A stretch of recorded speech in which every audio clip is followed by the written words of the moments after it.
building and assembling a motorized bike.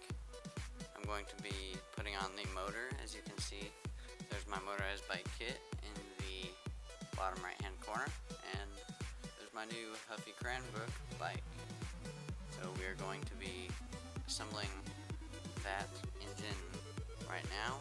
I don't know how much of it I'll be able to get done tonight before the sun goes down, but I might be able to keep working through the night because I do have a pretty powerful light that I'll be using if that comes to there. So yeah, let's get started with the time lapse of the build.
So we got the bike finished and it's running pretty good.